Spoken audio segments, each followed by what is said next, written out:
He wasn't loud. He didn't argue. He didn't even raise his eyes. Wearing a pale beige shirt and faded pants, the man stepped hesitantly into the marble-floored lobby of the Langridge Luxury Resort. The sunlight poured in through the massive glass doors behind him, but nothing warmed the cold stares he met. As he took a few uncertain steps forward, the quiet hum of conversations began to hush. People in designer clothes turned their heads. Some leaned in and whispered. Others just stared. Then came the voice, sharp, curt, and public. "Sir, I'm going to have to ask you to leave." The man froze. His eyes darted around, confused. A tall man in a navy blue suit had emerged from behind the reception counter. He moved with the kind of practiced authority that didn't allow questions. His jaw clenched as he took the man by the arm. Not roughly, but firmly. Too firmly. "You've been seen loitering around the premises," the suited man said coldly. "This resort is private property, and our guests expect a certain standard." The simple man opened his mouth as if to explain. But what could he say? He wasn't dirty. He wasn't loud. He hadn't broken any rule. His only crime was looking out of place. Behind him, a group of guests had started gathering. Some with sunglasses hiding smirks, some with arms crossed. One woman even pulled out her phone, pretending to check messages, but her camera was angled right at him. He lowered his gaze again. No one stepped forward to defend him. No one asked if he needed help. The only sound that followed him as he was led away was the soft click of polished shoes and muffled laughter behind his back.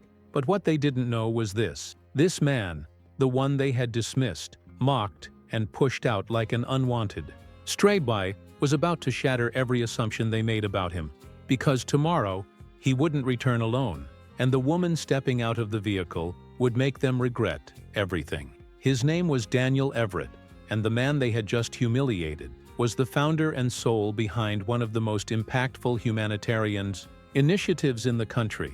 Years before anyone ever whispered about his billionaire wife or questioned his clothes, Daniel was working 16-hour days on construction sites. He poured concrete with his own hands, lifted steel beams, and fixed roofs in the pouring rain. He didn't complain. He didn't seek recognition. He saved every dollar, not for himself, but for something greater. What few knew, and what none of those resort guests could have guessed, was that Daniel Everett was the man who started the Everett Shelter Network, a foundation that provided transitional housing and job mentorship for homeless veterans across 4 states. It started with one small duplex. He bought it in cash, cleaned it himself, painted every wall with donated brushes, and patched every crack with old drywall scraps. Then he opened the doors to the first resident, Marcus Barlow, a Navy vet who had been living in his truck for nearly 2 years after losing his leg and his family to the aftermath of war. Daniel didn't just give Marcus a room. He gave him structure, a mentor, a path. Within months, Marcus found a job as a warehouse supervisor, and more importantly, he found dignity again. That's what Daniel believed in. Quiet, steady dignity. Not luxury, not titles, not the applause of strangers. And even after the Everett Shelter Network grew to include 22 homes and helped over 300 veterans find stable work and community, Daniel still dressed the same, still shopped at secondhand stores, still packed his own lunches in a brown paper bag. Because to him, humility wasn't a phase, it was a principle. He never advertised what he did.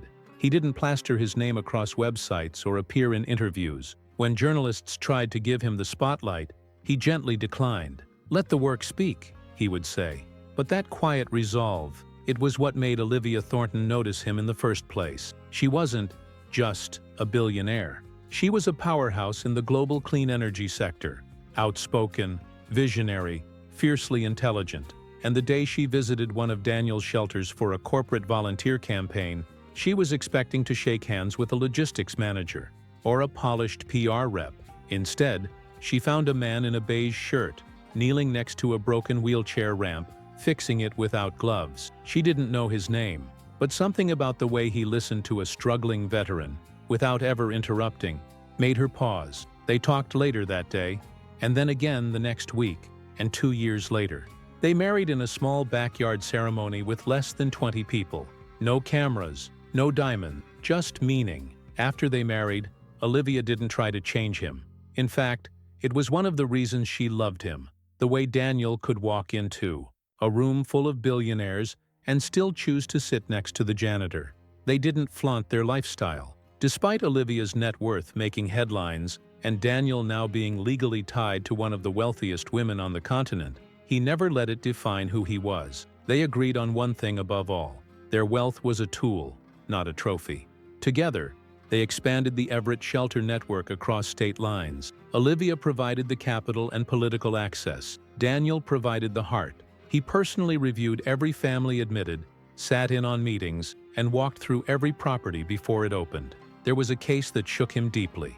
A young woman named Janelle Brooks, 24 years old, had been living in an abandoned RV with her toddler. She'd escaped an abusive home, taken 2 buses to the shelter's outreach office, and begged for a safe place to sleep. Her son had been eating crackers for dinner for weeks. Daniel didn't hesitate. He drove to the site himself. He carried the boy in his arms, laid him gently in a new bed, and sat with Janelle for hours as she cried. That shelter later became Brooks' House, a space dedicated to young mothers fleeing violence, and it now serves over 60 families every year. Daniel never told that story to anyone, but Janelle did, and when reporters caught wind of it, they came knocking again. He still said no. He preferred silence over spotlight. And so when he walked into that luxury resort lobby in his usual pale beige shirt, the same kind he wore on foundation visits, on cleanup days, on quiet Sunday walks, he wasn't trying to make a statement. He just didn't think he needed to prove anything. He'd built lives, not resumes. But the man in the navy blue suit, Mr. Clayton Reeves, head of resort security, didn't see any of that. He saw poor. He saw out of place. And worst of all, he saw irrelevant. He didn't know that the man he pushed out that afternoon had more influence than half the resort's board members combined. He didn't know that Daniel Everett had dinner with senators and consulted on housing reform bills. He didn't know that the guests watching, those stifling laughter and recording discreet videos, were seconds away from becoming part of a public scandal that would spread across 3 continents. Because as quiet as Daniel was, Olivia Thornton was not. And when Daniel told her what happened, she didn't raise her voice. She raised the stakes, but that was only the beginning. By the next morning, the video had already started to circulate online. Someone, likely one of the guests who found the humiliation amusing, had posted a clip of Daniel being escorted out. The caption read, "This guy thought he could just walk into the Langridge like he belonged." It spread faster than wildfire, on private WhatsApp groups, on Instagram stories, even Reddit threads titled, "Resort Karen, but make it male." But it didn't stop there. Someone in the comments had recognized him. Wait, isn't that Daniel Everett? The guy who runs the shelter org for vets? And just like that, the tone shifted. Within hours, the post had been deleted. But the damage was already done. Not to Daniel. To the resort, because while some were laughing behind tinted sunglasses the day before, others were digging into who exactly had been kicked out. And word reached Olivia. She had just landed back in the country from a clean energy summit in Geneva. Her team was going over the itinerary for the week when her phone lit up with a single message from Daniel. "I'm fine. But something happened at Langridge." She called him immediately. He didn't dramatize. He didn't exaggerate. He told her exactly what happened, fact by fact, tone calm, voice even. And that, more than anything, made Olivia's blood boil, because Daniel never complained. If he was hurt, it meant it had gone too far. Within 15 minutes, 5 SUVs were rerouted. Olivia canceled 2 meetings, postponed a corporate board call, and instructed her personal assistant to notify Aaron Bishop, her chief of legal operations, to prepare a response for public relations, just in case. But she didn't go public yet. First, she went in person. As the convoy of matte black vehicles curved into the resort's entrance, the valet staff straightened like soldiers. They had no idea who was arriving, only that something important was happening. Security rushed to the front, and inside, in the executive lounge, Clayton Reeves was pouring himself a second espresso when one of his staff whispered, pale-faced, "You need to come outside, now." By the time he reached the lobby, Olivia was already walking through the front doors, wearing a cream-colored blazer, sleek slacks, and sunglasses that had graced the covers of more than one Forbes article. Daniel stood quietly beside her. He wasn't angry, but something in his posture had changed. His shoulders were straighter, his chin slightly lifted. There was no trace of shame, only calm dignity. Clayton approached with a smile that didn't reach his eyes. "Good morning. Can I help you with—" "I believe you already did enough." "Yesterday," Olivia interrupted, removing her sunglasses. Her voice wasn't raised, but it echoed like thunder in the pristine silence of the lobby. And for the first time, Clayton Reeves felt something he hadn't felt in years: fear. Clayton's confident stance faltered as Olivia stepped forward, her presence swallowing the room like a storm front. "Do you know who this man is?" she asked, pointing, not at Daniel, but at the hotel staff, the onlookers, the silent bystanders who had watched it all happen. No one answered. Not a single voice dared to respond. "This man," she continued, turning now to face Daniel with a warmth that contrasted the tension in the air, "has done more for this country than anyone in this building ever will. He's housed the forgotten. He's restored dignity to the broken. And yesterday, while you were busy protecting luxury from kindness, you kicked out the very soul this world needs more of." Clayton opened his mouth, then closed it. Behind him, whispers had already started. One staff member pulled out their phone. Another gasped as they saw Daniel's name trending online. The hashtag #ShamDanielEverett was beginning to climb, but not in mockery anymore. News outlets had picked up the thread. Veterans groups were posting testimonials. A former mayor had tweeted, "Daniel Everett is a national treasure. Shame on Langridge Resort." The shift was seismic. And yet, Daniel said nothing. He didn't gloat. He didn't smirk. He simply watched. That's what unnerved them most. It was Olivia who broke the silence once more. "We'll be taking our business elsewhere, and so will the corporations that work with us. I believe your annual gala was sponsored by Thornton Greentech, yes?" "Not anymore." Clayton's face lost all color.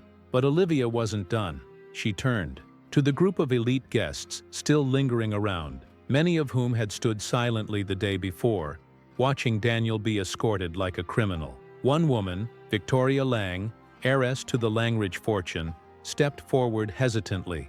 "Mrs. Thornton, we didn't know—" "You didn't ask," Olivia said, her voice steady. "You saw a simple man and assumed he had no story."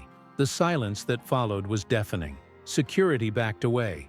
The front desk staff avoided eye contact. "And Daniel?" He gently touched Olivia's arm, signaling it was time to go. But before they exited, Olivia turned once more. "You owe him an apology. Not because of who he's married to, but because of who he is." No one moved, no one spoke, and so they left, hand in hand. As the convoy of SUVs rolled out of the resort gates, a wave of media vehicles began to roll in. Reporters, cameras, drones. Langridge's PR team scrambled. Clayton vanished from the front desk. And later that afternoon, the official apology was posted on every social media platform the resort had. But the internet wasn't having it, because justice wasn't just about statements, it was about truth. And the truth was, a simple man had been judged by his appearance, and the world had watched it happen. The difference now? They also watched it be made right. The aftermath unfolded faster than anyone expected.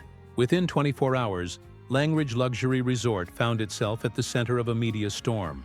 National headlines called it the humiliation heard around the world. Veteran groups across the country began organizing boycotts. Olivia didn't need to make another public statement.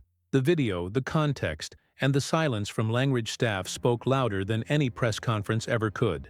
But Daniel Everett stayed quiet. He declined interviews. He ignored phone calls from major news outlets. Instead, he returned to what he knew best, the quiet work. That same week, while the Langridge Executive Board scrambled to manage PR fallout and hired new diversity consultants, Daniel was back on the road, personally, delivering supplies to a new shelter in Missouri.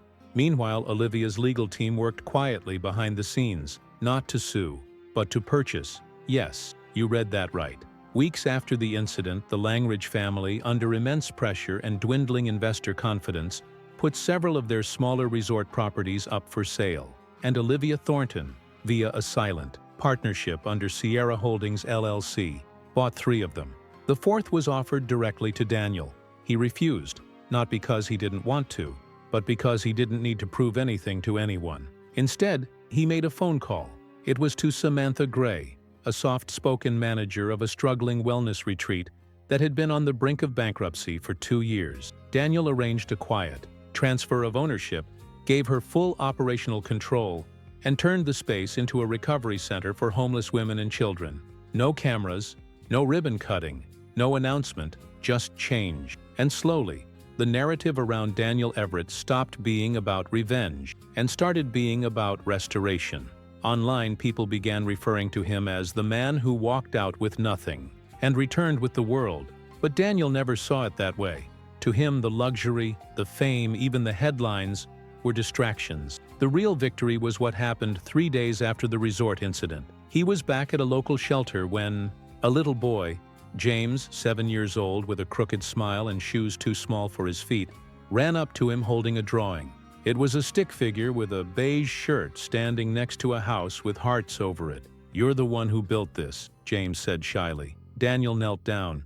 "No, buddy, we built it, together," and that's who he was, while others chased status. Daniel built stories. While others chased titles, he built trust. Back at the Langridge Resort, the air was different now. The lobby no longer buzzed with quiet arrogance, but with tension. Staff had been replaced, a new training program was in place, and every employee had been instructed, twice a day, to review the new guest dignity protocol.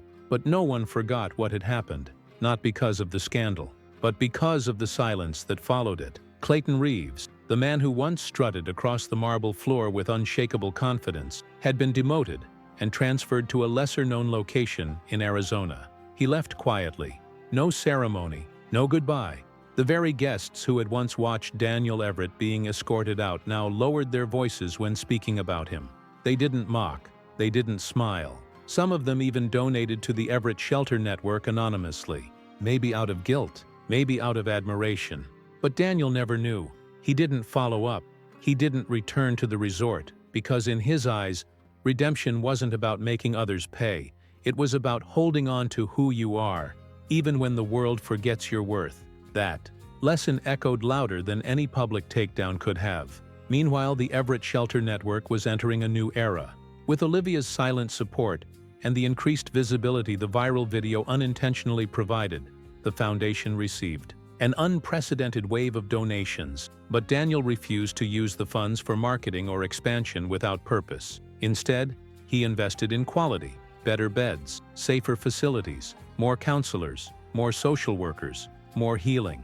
One facility in particular, located just a few miles from where he grew up, was renamed the James Center, in honor of the little boy who drew the house and hearts. When asked why he chose that name, Daniel simply said, "Because he saw what others couldn't, and that's the kind of vision we all need." And so, while the world moved on to the next story, the next scandal, and the next distraction, Daniel Everett continued walking a path of quiet revolution, changing lives, one conversation, one roof, one heart at a time, because he understood something most people never will.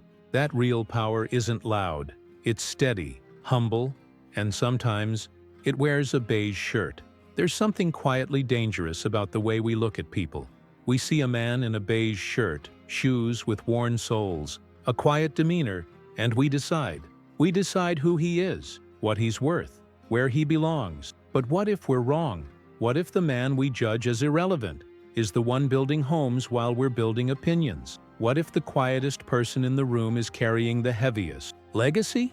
Daniel Everett never raised his voice. He never called the media. He never retaliated. He didn't need to, because real dignity doesn't shout. It shines, and maybe that's what makes his story so unforgettable. Not the headlines, not the SUVs, not even the billionaire wife, but the fact that, even after everything, he never changed who he was to make others believe in him. He stayed simple.